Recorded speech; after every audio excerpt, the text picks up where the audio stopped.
बहुत समय पहले की बात है। एक दूर देश में आर्यन नाम का एक युवक रहता था। आर्यन एक साधारण व्यक्ति था, लेकिन उसके अंदर दुनिया को जानने और नई चीजों को खोजने की एक अदम्य जिज्ञासा थी। उसने कई किताबें पढ़ी थीं, कई विद्वानों से बातें की थीं, लेकिन एक चीज जो उसे हमेशा बेचैन रखती थी वह थी सदाबहार झरना की कहानी। किंवदंतियां कहती थीं कि यह झरना किसी ऊंचे पर्वत की चोटी पर छिपा हुआ है। इसका पानी इतना शुद्ध और जादुई था कि जो कोई भी उसे पीता था वह अपने मन की सबसे गहरी इच्छा को जान पाता था और उसे पूरा करने का मार्ग भी स्पष्ट देख पाता था। एक दिन आर्यन ने तय किया कि वह इस झरने को खोज कर रहेगा। उसने अपनी साधारण झोली में कुछ खाने का सामान, एक कंपास और अपनी पुरानी डायरी रखी और अनजाने में एक लंबी यात्रा पर निकल पड़ा।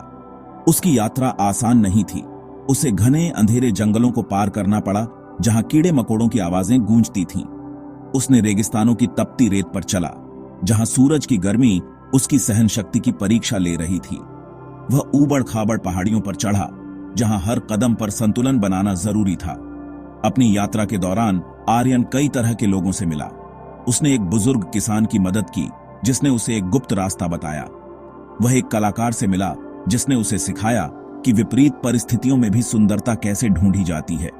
एक बार वह एक डाकुओं के समूह से घिर गया, लेकिन अपनी बुद्धिमानी और शांत स्वभाव से उसने उनसे दोस्ती कर ली और उन्हें नेक राह पर चलने के लिए प्रेरित किया। महीनों बीत गए। आर्यन थक चुका था, उसके कपड़े फट चुके थे और वह कई बार हार मानने के कगार पर था। लेकिन जब भी वह निराशा महसूस करता, उसे झरने की कहानी याद आती। यह कहानी उसे नहीं, बल्कि उसकी अपनी सबसे गहरी इच्छा को जानने के लिए प्रेरित करती थी।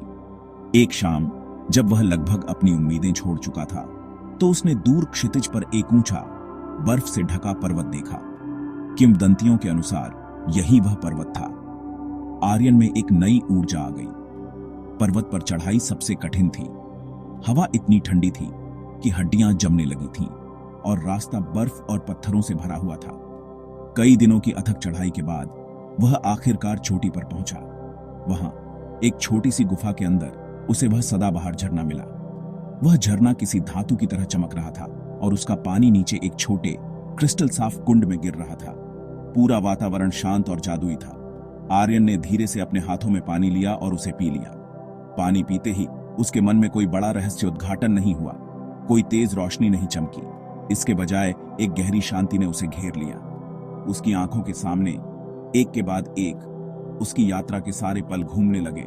किसान की मुस्कान, कलाकार की पेंटिंग, डाकुओं से हुई दोस्ती। उसे महसूस हुआ कि उसकी सबसे गहरी इच्छा न तो धन दौलत थी, न ही कोई बड़ी उपाधि। उसकी सबसे गहरी इच्छा थी दूसरों के जीवन में बदलाव लाना और ज्ञान को बांटना। उसने महसूस किया कि झरने की शक्ति केवल पानी में नहीं थी, बल्कि झरने को खोजने की यात्रा में थी। उस यात्रा ने उसे एक बेहतर, दयालु और समझदार इंसान बना दिया था। आर्यन वापस अपने गांव लौट आया। वह अब एक अलग इंसान था। उसने अपने अनुभव और ज्ञान को लोगों के साथ बांटना शुरू किया। उसने बच्चों को प्रकृति के रहस्य सिखाए, बड़ों को जीवन की कठिनाइयों से लड़ने की प्रेरणा दी और अपने गांव को पहले से कहीं ज्यादा मिलनसार और खुशहाल बना दिया। वह कभी प्रसिद्ध नहीं हुआ, लेकिन वह सबसे खुश इंसान था, क्योंकि उसने झरने का असली जादू समझ लिया था। सबसे बड़ी इच्छा वह नहीं होती जो हमें मिलती है, बल्कि वह होती जिसमें हम दूसरों के लिए कुछ करते हैं और इस प्रक्रिया में हम खुद को जान पाते हैं। यह कहानी हमें सिखाती है कि जीवन में हमारा मकसद किसी गंतव्य को पाने में नहीं, बल्कि उस यात्रा और उस विकास में छिपा होता है जो हम उस दौरान करते हैं। क्या आप कोई और कहानी सुनना चाहेंगे? शायद किसी राजा, किसी जासूस या किसी रोमांचक साहसिक यात्रा की।